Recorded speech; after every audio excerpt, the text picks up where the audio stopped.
अस्सलाम वालेकुम जी, मैं हूं फैसल अब्बास। आज इमरान खान साहब के हवाले से दो अहम तरीन केसेस जिसमें तोशा खाना और 190 मिलियन पाउंड की जेल ट्रायल के खिलाफ जो है वो आज दरख्वास्त थी, जिस पर इस्लामाबाद हाई कोर्ट में समाअत हुई है। लेकिन इस समाअत में जो अहम तरीन बात थी वो भी हम इंतजार हुसैन पंजोता साहब से जानेंगे। पंजोता साहब, ये क्या बात हुई कि नोटिफिकेशन एक महीना पहले हो जाता है और रेफरेंस जो है वो उसके एक महीना बाद दायर होता है? देखिए जी ये है बुनियादी मेलाफिडे, ये बुनियादी इनकी बंदीती है। फेडरल गवर्नमेंट को कहाँ से ख्वाब ख्वाब आ जाता है कि इन्वेस्टिगेशन जो नैब कर रही है उसके अंदर रेफरेंस लाजमी फाइल होगा, क्योंकि हर इन्वेस्टिगेशन के नतीजे में रेफरेंस फाइल नहीं होता और ड्रॉप हो जाती हैं। आपके सामने हाँ। कितनी इंक्वायरियाँ हैं कि इंक्वायरियाँ होती हैं, वो इन्वेस्टिगेशन में तब्दील नहीं होती, इन्वेस्टिगेशन होती हैं और वो आगे रेफरेंस फाइल नहीं होता। तो ये इट्सेल्फ ये साबित कर रहा है कि इमरान खान के खिलाफ जितने केसेस बनाए गए हैं वो तमाम केसेस एक एजेंडा के तहत बनाए गए हैं और उसका मकसद सिर्फ ये है कि खान साहब को तोड़ा जा सके। और ये केस तो क्लासिक एग्जाम्पल है।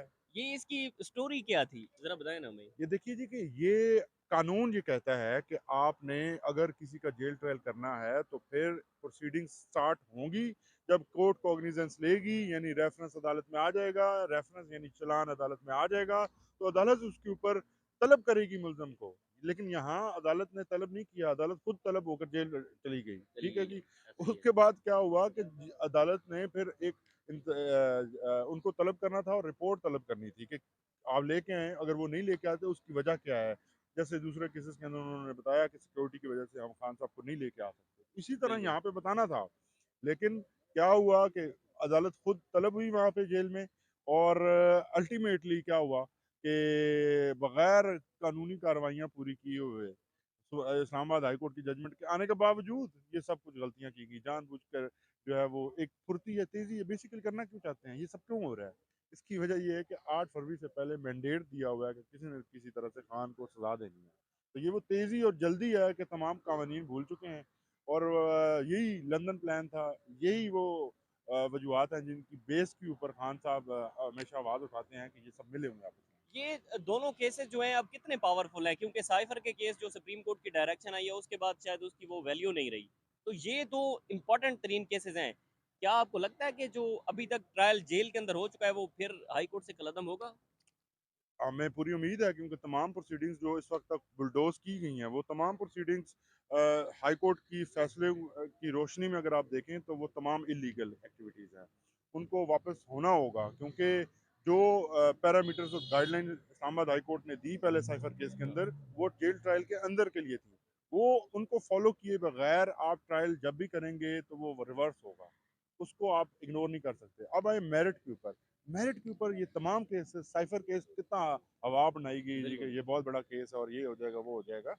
इसी तरह ये तोशाखाना केस, इसमें हकायक आपको अगर मेरिट बताया जाए तो तोशाखाना के जो गिफ्ट्स की है, किसी जगह इलीगलिटी, कोई इलीगलिटी हुई नहीं, कहीं ऑफेंस कमिट नहीं हुआ। अब जो सरकारी लोग हैं उनमें हाँ। से किसी को वो जो है वो मुलजम नहीं बनाया गया और सिर्फ खान साहब और उनकी अहलिया को बना दिया गया और एक प्राइवेट जो उनका मुलाजम था उसको हाँ। उठाकर मुलजम बनाकर उसको अप्रूवर बना लिया। तो ये सब एक ड्रामा है, ये ड्रामा है जो एक्सपोज हो चुका है।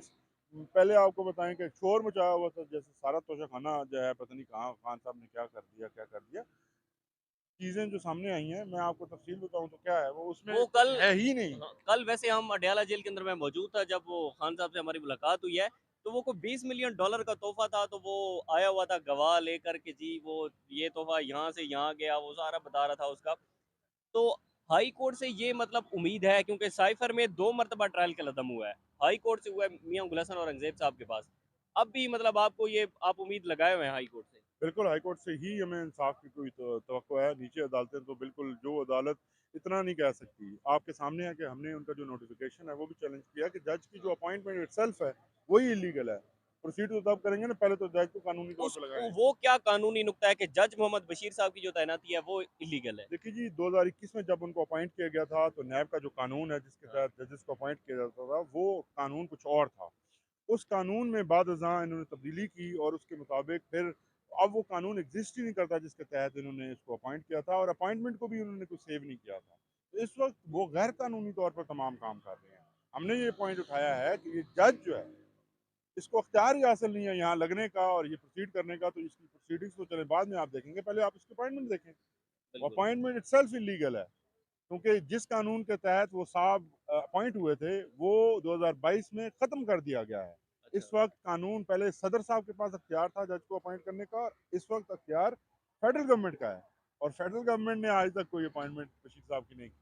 बहुत शुक्रिया। इंतज़ार हुसैन पंजोता साहब हमारे साथ मौजूद थे। आज दो अहम तरीन जो है वो ये दरख्वास्तें लगी हुई थी, जिसमें 190 मिलियन पाउंड की दरख्वास्त पर एतराज़ात लग गए थे, लेकिन जो तोशा खाना की दरख्वास्त है उस पर समाअत हुई है। इसमें जो आज क्रक्स ऑफ द हियरिंग्स था वो ये था कि लतीफ़ खोसा साहब ने आज अदालत को बताया कि 21 नवंबर 2023 को जो है वो जेल ट्रायल का नोटिफिकेशन होता है, और फिर उसके बाद 23 दिसंबर 2023 यानी कि एक महीने के बाद आकर जो है वो नैब अपना रेफरेंस जो है वो एहतसाब अदालत के अंदर दायर करवाती है इमरान खान के खिलाफ। ये बहुत बड़ा इंकशाफ था कि किस तरह से विफाकी हुकूमत को पता था कि नैब जो है वो रेफरेंस जमा करवाने जा रही है, और उससे पहले एक ग्राउंड जो है वो सेट कर दिया गया था। लेकिन देखना ये होगा कि अब हाई कोर्ट जो है वो क्या इस जेल ट्रायल को भी कलअदम करार दे देगी, जिस तरह हमने देखा कि साइफर केस के अंदर 2 मरतबा का जो जेल ट्रायल था उसको कलअदम करार दिया गया था। जो भी डिटेल होगी आपके साथ शेयर करते रहेंगे। मुझे इजाज़त दीजिए। अल्लाह हाफ़िज़। खोसा साहब ये बताइएगा कि जेल ट्रायल का जो नोटिफिकेशन है वो कब हुआ, और फिर उसके बाद जो रेफरेंस दायर हुआ है उसकी क्या डेट थी जो आज आपने इंकशाफ किया है? देखिए, नवंबर में जो है नोटिफिकेशन कर रहे हैं तो वफाकी हुकूमत के इसे मजाज अदालत जो है जाके जेल में सुने, और 21 दिसंबर एक महीने के बाद वो जो है कोर्ट में रेफरेंस जा रहा है। अभी रेफरेंस तैयार ही नहीं हुआ, कोर्ट में रेफरेंस जा रहा है, और उसके बाद हमें 2 दिन के बाद बुला लिया जाता है। और फिर आ गया था कि रेफरेंस फाइल फिर उन्होंने जनाब क्या नाम है ऐसी स्पीड लगाई है कि हमें सांस तक नहीं लेने दिया है। और कल लगा हुआ था 11 गवाह ले लिए, फिर परसों के लिए, कल के लिए फिर लगा दिया, ताकि अगर यहाँ से फैसला जो है स्टे का हो जाता है या कोई जो भी फैसला होता है इसकी रोशनी में 1 महीने के बाद जो है अदालत को में भेजा गया है। 1 महीना पहले नोटिफिकेशन हुआ, ये कभी नहीं हुआ। तो मिनिस्ट्री ऑफ लॉ को कैसे पता चला कि केस बनने वाला है? बस ये उनको ख्वाब, इसी तो बदयांती है, यही तो बदयांती है कि हुकूमत ने पहले ही जो है अदालत बना दी, अभी चलान पेश ही नहीं किया गया और रेफरेंस जो है 1 महीने के बाद आई। तो ये उनका एक तसलसल था जिसमें उन्होंने बदयांती करना था। खोसा साहब ये बताइएगा कि जेल ट्रायल का जो नोटिफिकेशन है वो कब हुआ, और फिर उसके बाद जो रेफरेंस दायर हुआ है उसकी क्या डेट थी जो आज आपने इंकशाफ किया है? देखिए, नवंबर में जो है नोटिफिकेशन कर रहे हैं तो वफाकी हुकूमत के इसे मजाज अदालत जो है जाके जेल में सुने, और 21 दिसंबर एक महीने के बाद वो जो है कोर्ट में रेफरेंस